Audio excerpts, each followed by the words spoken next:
mondo d'incanto. Della vita io vorrei fare un incanto, di luce rivestir la notte oscura e di pace il mondo. Vorrei non ci si svegliasse mai d'un sogno e colorar d'arcobaleno ogni momento. Vorrei che il sole facesse capolino tra i pensieri di ogni giorno e dissolvesse come nube al vento il grande affanno. Della vita io vorrei inciampare tra le rose di un bel campo e disperdere petali e fragranze per il mondo. Si dirà che questo mio è solo un grande sogno, ma in questo mio sogno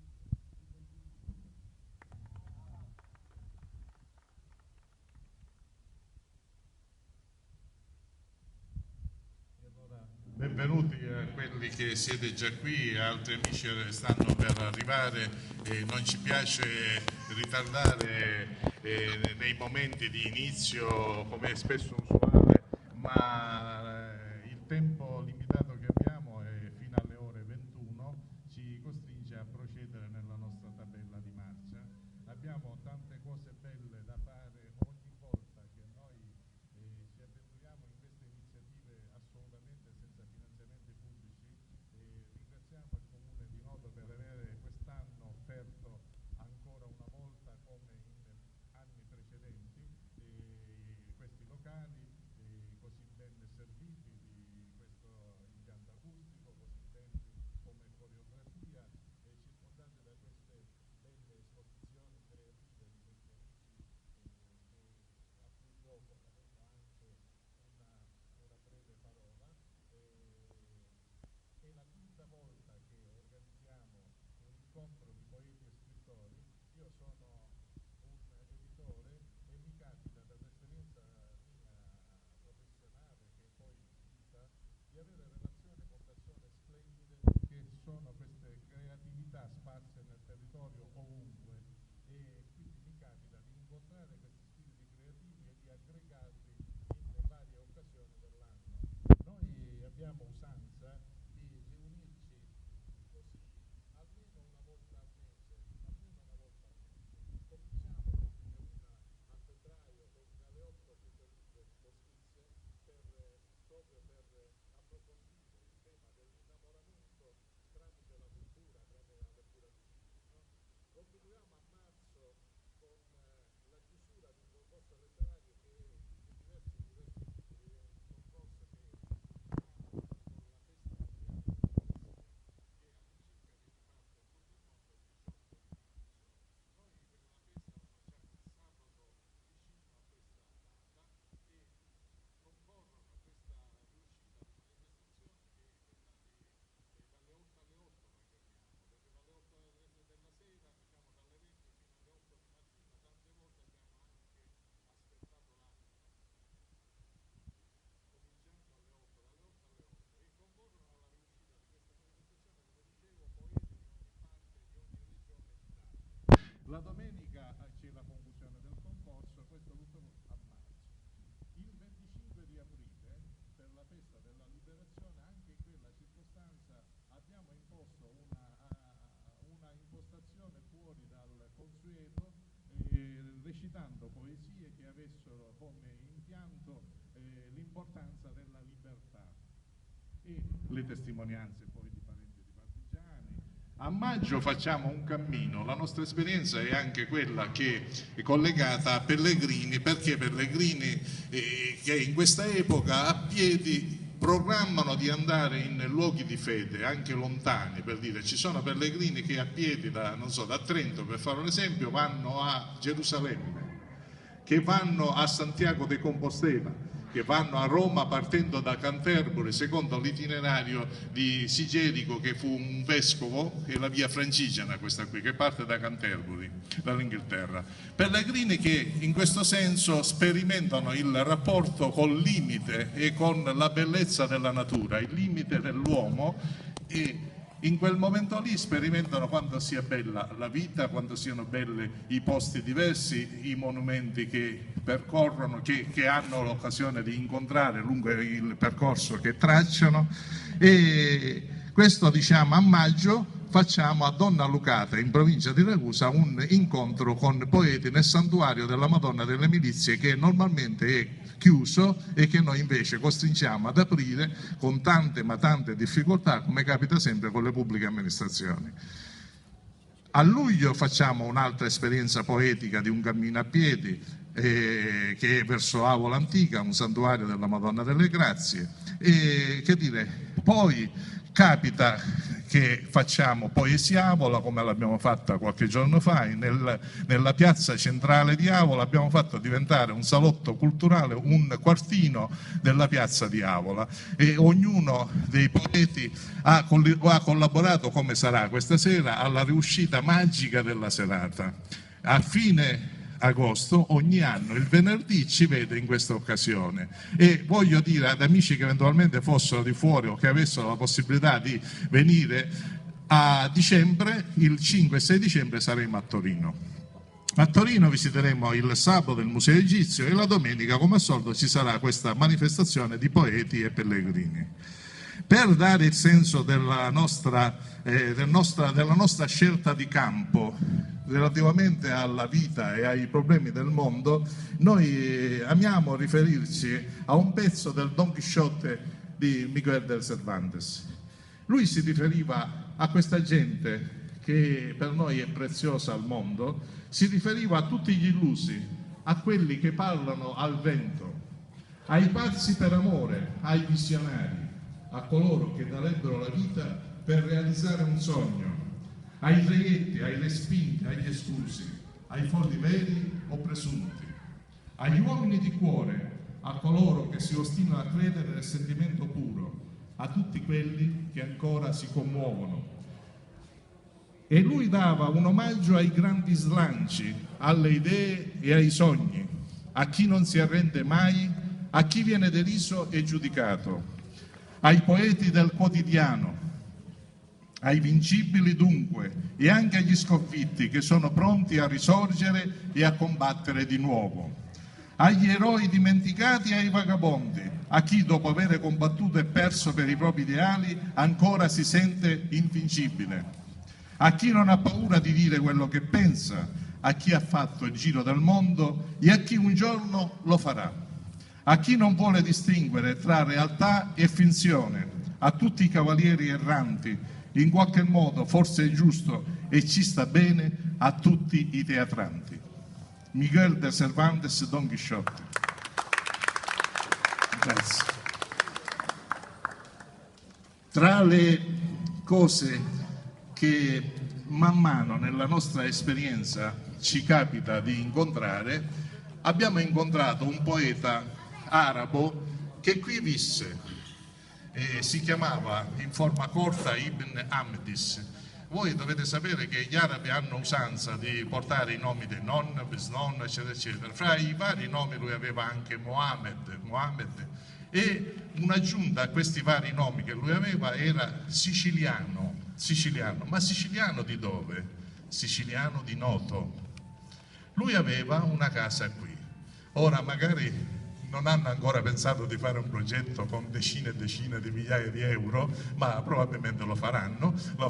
Noi tutto quello che facciamo lo facciamo per amore e con il cuore e senza interesse. Quindi noi parleremo questa sera in forma incredibile di questo poeta arabo netino, dove lui si rivolge col dolore e col pensiero. Pensate che lui nacque qui nel 1056, poi fu costretto, la Sicilia fu conquistata dagli arabi all'incirca nell'827 e finì il dominio arabo all'incirca nel 1091, e l'ultima area araba a cadere per l'occupazione normanna, pensate che fu, mi dice Salvatore Conte, il poeta Conte mi dice, l'ultima area a cadere, l'ultima area araba fu proprio il territorio di Noto, il Val di Noto, a cui noi in questa iniziativa parliamo, no? Poeti del Val di Noto. Ora, il Val di Noto anticamente è una divisione amministrativa e giudiziaria della Sicilia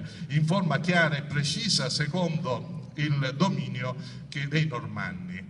Pare che ancora prima dei Normanni gli stessi arabi dividessero la Sicilia in 3 valli, quindi vallo al maschile, E chiunque è portato a scrivere la valle, come nel nord Italia vengono indicate quelle aree, ecco, Val di Nonna, eccetera, eccetera. No, qui è al maschile, il vallo, quindi Val di Noto. Mi interessa specificare questo come area giuridica, giudiziaria, militare, una divisione che veniva fatta dal territorio in quell'epoca e esistette questa divisione fino al 1812.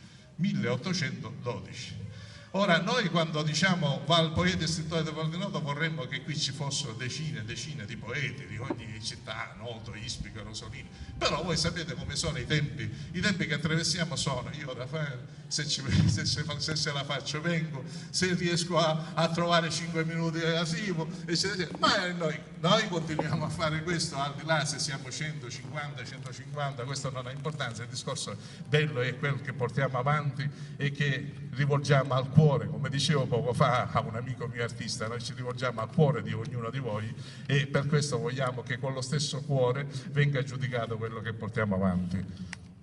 Cominciamo a leggervi una parte di questa scrittura poetica del poeta siciliano di Noto, Ibn Amdis, e siciliano di Noto. Dal Diwan, versi sulla terra perduta. Ricordo la Sicilia e il dolore ne suscita nell'anima il ricordo. Un luogo di giovanili follie, ora deserto, animato un dì dal fiore dei nobili ingegni. Se sono stato cacciato da un paradiso, come posso io darne notizia? Se non fosse l'amarezza delle lacrime, le crederei i fiumi di questo paradiso.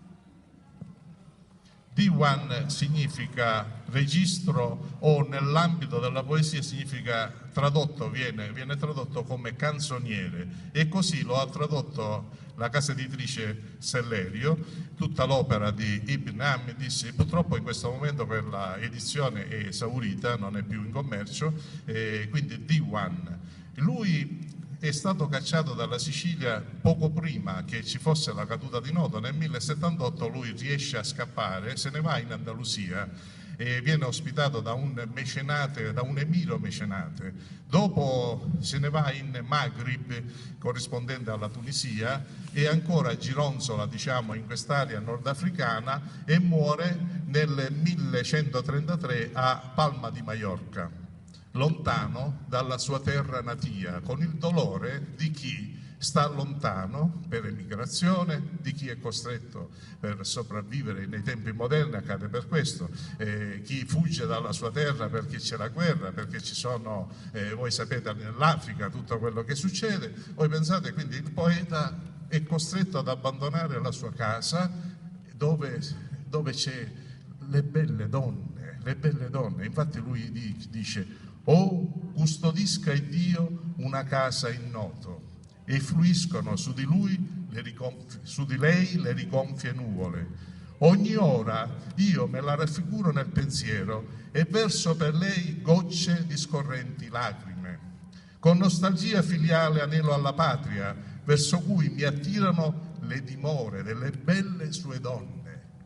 Oh, lo diceva tantissimi anni fa, 1100 anni fa, io lo dicevo a Salvatore Conte a proposito dell'attualità, no? Ripeto, con nostalgia filiale anelo alla patria, verso cui mi attirano le dimore delle belle sue donne.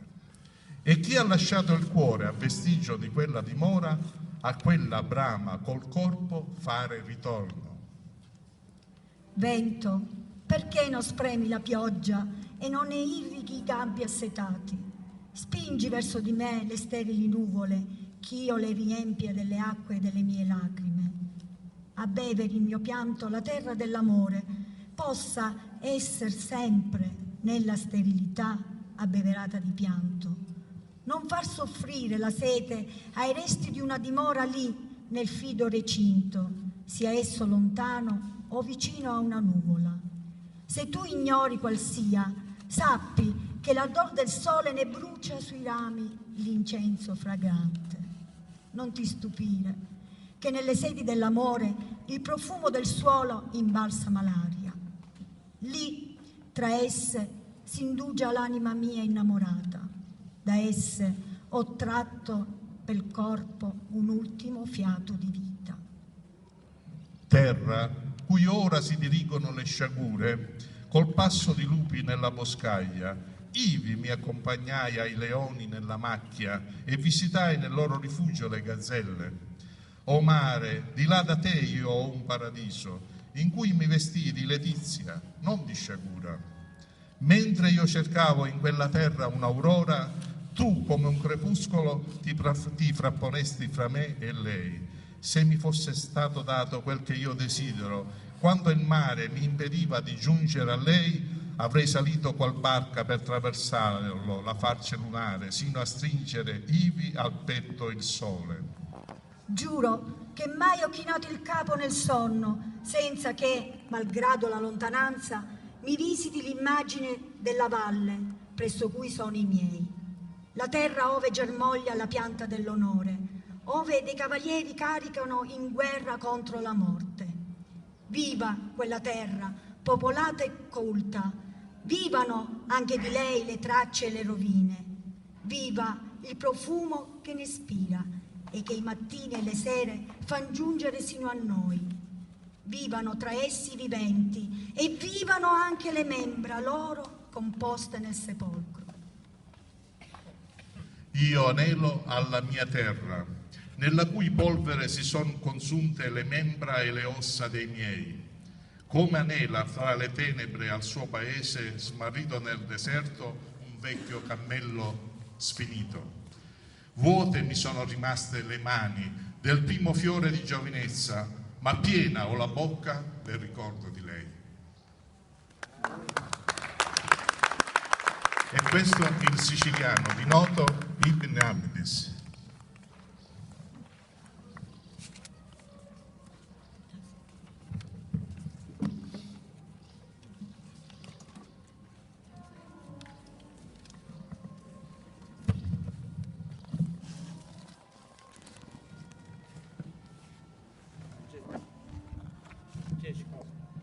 La traduzione di chi era? Ecco, le traduzioni sono fatte da diversi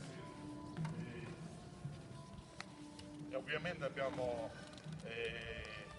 come editore mi è capitato di leggere delle cose che non andavano tradotte in quel modo. Io avrei salito, non so com'era la frase,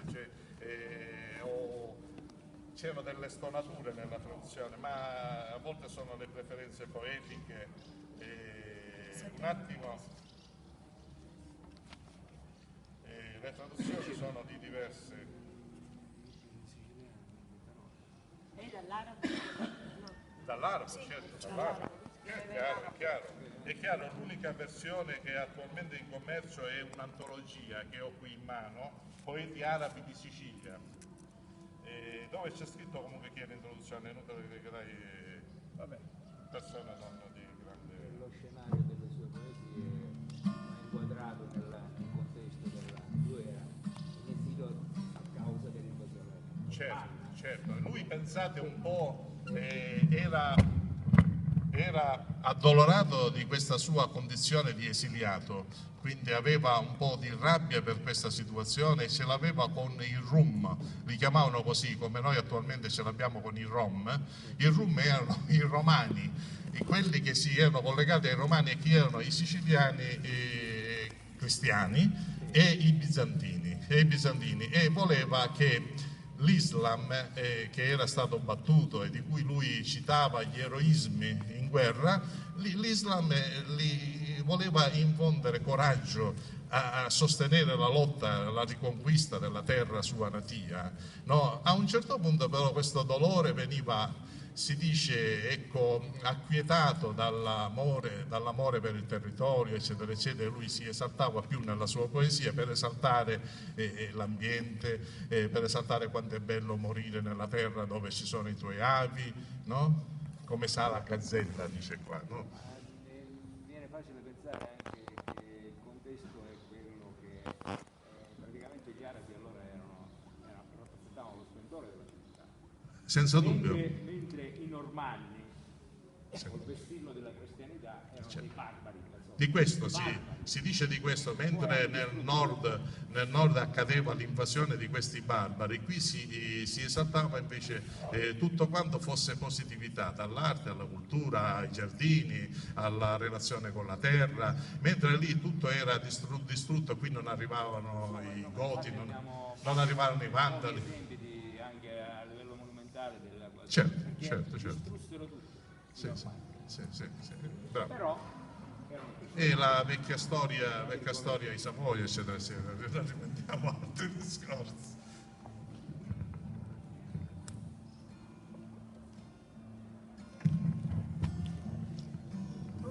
Tu e mi rivolto sospirando,